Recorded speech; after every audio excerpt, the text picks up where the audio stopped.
Hi and welcome back to my channel. Today I want to talk about how to make friends as an adult because this is not easy. Obviously when we're younger and you're going to school every day and you're in classes with the same people all the time, you naturally make friends with people because you see them, and you don't have that many responsibilities because you're a child and your biggest responsibility is homework and having fun. When you become older, it's harder because you have your work schedule, you have the regular things you have to do like laundry and cooking and grocery shopping and cleaning the house and whatever obligations that you had. And we run out of time, and often I think people find themselves in a state where they're like, I want to connect with more people, but I don't know how, and that's very normal. So I want to talk about how to make friends as an adult. Now I'm going to break this up into two categories, and I have my little notebook because I wanted to make sure I was thorough because there's a lot that I thought about this. I actually broke it up into two different categories. One is the actual like physical places that you can go or things that you can do to find friends, and then the other category is what we can do personally as a person to help the situation. I don't really know what to call that, but that's kind of the vibe I'm going for, and hopefully that makes sense. So let's start off with where we can go to make friends. So the first thing I wrote down is joining a club or a group. Now, everyone has different interests, but I feel like joining a club or a group is a really good idea because you can find something that goes with your specific interest, and then from there you're already set up to be in a position where you're meeting people that have similar interests, so you already know you have things in common. For example, I recently decided I wanted to read more books. So like joining a book club, you're already off to a good start because you're with other people who enjoy reading as well, and on top of it, you already have a conversation starter because you're all reading the same book. So if you're reading the same book, it's easy to be like, oh, what did you think about so-and-so? Or how did you react to this that was happening? Or, oh my gosh, I didn't think that was gonna happen. It's an easy way to feel like you have a way to talk and connect with people, and you don't have to come up with your own ideas or topics. And it doesn't have to be a book club. It could be some type of sports club. Like if you're really interested in football, soccer, baseball, whatever, again, you're already being set up in a way where the people that are around you, they're there for the same reason. So now you know you have the same similar interests, and on top of it, you already have something to talk about. Like if I'm showing up to something like tag football, for example, and I could start a conversation like, hey, what's your football team? I love the Steelers. Like I've gone to Pittsburgh. Have you ever been to Pittsburgh? Do you like live games? Like all of these conversations that will naturally flow just because you're already in an environment where you have a similar interest. That brings me into the next one, which is social events. This can include something social that you just like in general or networking. I kind of group them together, but I was thinking about when I first moved to California, there was this singer who I really wanted to see. She was having a release party. It was close to where I was living and I wanted to go, but I didn't really have any friends because I was new to California. So I went by myself. It was completely awkward and I felt a little foolish because I'm like, well, when I'm waiting in line, I'm going to be all by myself and what are people going to think? But honestly, there were other people there who were by themselves, and I ended up making a couple of friends and talking to them because they didn't want to be by themselves. I was by myself, so we just naturally talked to each other. Of course, it's a crazy world out there sometimes, and so you have to be aware of your surroundings. You have to go to places that are safe. I'm not saying just, go out and go anywhere by yourself. Like research the situation, do your best to be aware of your surroundings, do your best to plan ahead. If you don't feel comfortable, don't go. If you're in a situation where you don't feel comfortable once you're there, leave. But I tend to feel like you shouldn't not do things just because you're by yourself. If there's a movie you want to go see, go to the movie. That doesn't count as a social event because obviously when you're in the movies, you're not really interacting with people, so there's not much opportunity. But my point is, even if you are by yourself, still try to find ways to do the things you want to do because you don't know who you can meet along the way. And also, even if you don't meet anybody, at least you had an opportunity to do something that you enjoy. So again, it could be something social or it could be a networking event. The third thing is classes and workshops. It's similar to the concept of club, but I put classes and workshops because it's a little different than joining a club.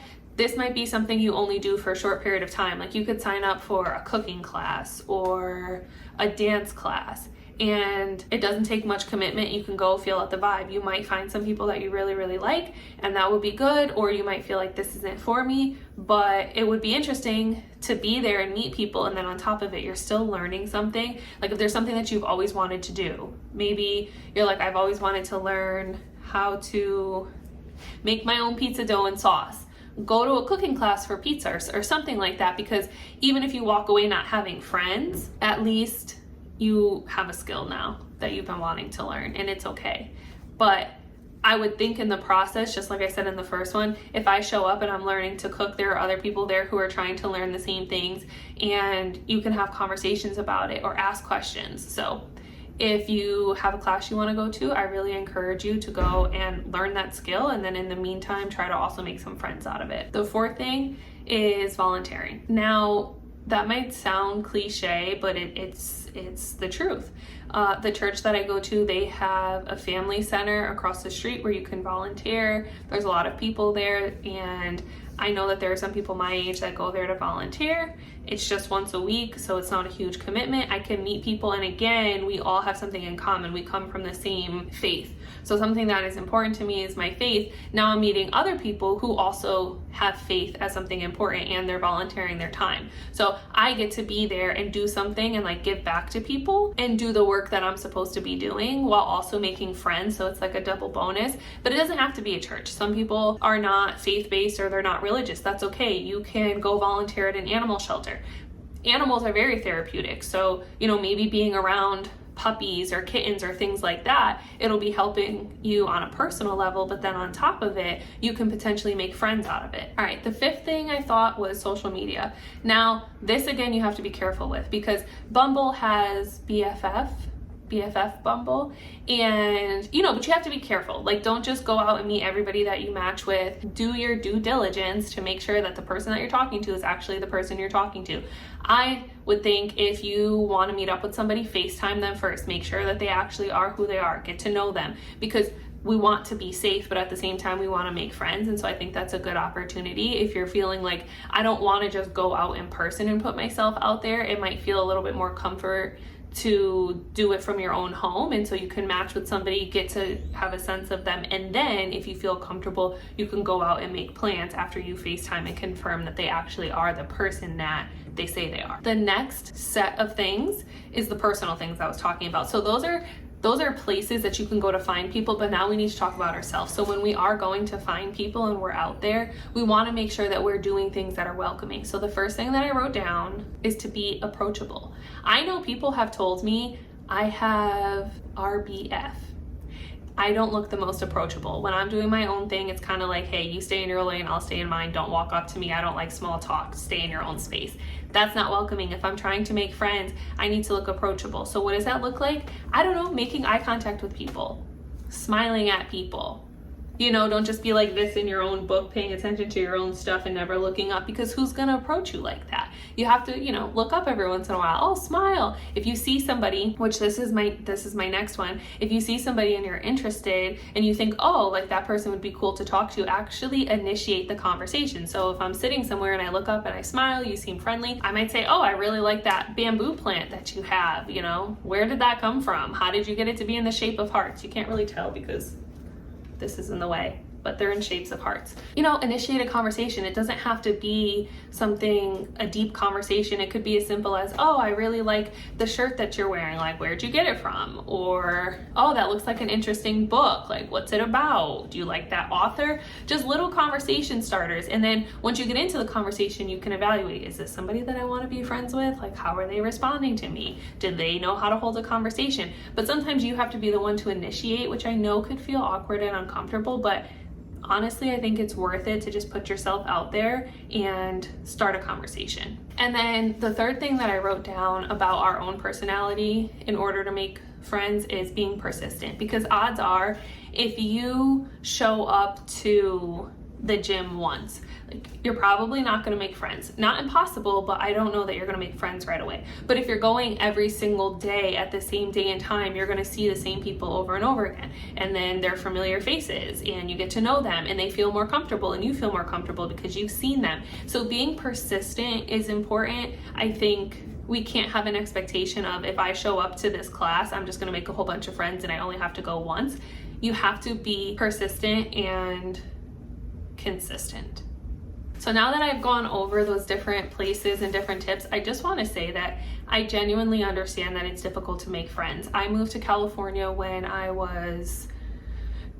I think 24 or 25 years old, and I was trying to figure out a bunch of stuff like, you know, where am I going to work? How am I going to make my money? I was trying to get settled in to feeling comfortable and where I was at and the house I was in and all of this stuff. And I felt like trying to make friends was just so overwhelming. And I felt like, you know, what if I look stupid because I'm going places by myself and it's like, oh, she doesn't have any friends and this and that. But the only way to fix that is to put yourself out there. If you want to make friends, you have to take some risk and leave your comfort zone, which I know isn't easy, but it's something that needs to be done. And I can almost guarantee you that everybody feels the same way. Like, you are not the only person who feels awkward approaching people. You're not the only person who feels a little bit uncomfortable. Like, I don't know what to say, or, you know, are people going to judge me because I'm here by myself? But at the end of the day, we can't let other people's judgment hold us back from the things that we want. We're humans. We all want to be connected, and we want to feel seen and heard and supported and loved. And in order to have that in our lives, we have to allow people into our lives, and we have to put ourselves out there. So if you're struggling, I just want to say that I get it, and I think there's a lot of people struggling with this, and I think you'd be surprised as you put yourself out there how many people are actually desiring similar things as you. It's just, you know, maybe they're more anxious about it, or they're afraid, and they need you to be the one to initiate the conversation. And you know what, for the people who don't reciprocate, because you're going to have some people who you're going to go up to and you're going to talk to and they don't really reciprocate, that's okay. It's not personal. Don't feel like you failed or got rejected. Just understand everybody's going through their own things in life. Some people are going to be more open than others. Don't be defeated by that. Just go in, do what you have to do. You put your best foot forward, and you will find people who can connect with you. And for the people who don't, that's okay. We're not a match for everybody. This is life. Not everybody is going to become our best friend, and it doesn't represent anything about us. If you're struggling and you go to a class 3-4 times and you haven't met somebody, don't take that personally. Don't feel defeated. Just continue to show up, and you will meet people who are like you. It's just social settings are hard for different people. It's hard to initiate and make friends, and so just as much as you're struggling, there are other people who are struggling. So just make sure you continue to be positive with yourself, positive self-talk, remind yourself of the things that you have to offer, and continue to try, and you will eventually get the things that you desire. That is it. I'm trying to keep my videos short. If I left anything out, please comment below. If you have good suggestions or things that I didn't suggest, I absolutely put it in the comments, because there are going to be people who are going to watch this and they're looking for help, and if I left something out, you could be of help to somebody. So please help with this community, help with growing it. I know I don't really have that many followers right now because this is brand new, but that's okay. We're going to grow together, and if we're talking about connecting with people, this right here is a way to connect. Start a conversation within the comments and help people out. Okay, enjoy the rest of your day, and I will see you in my next video.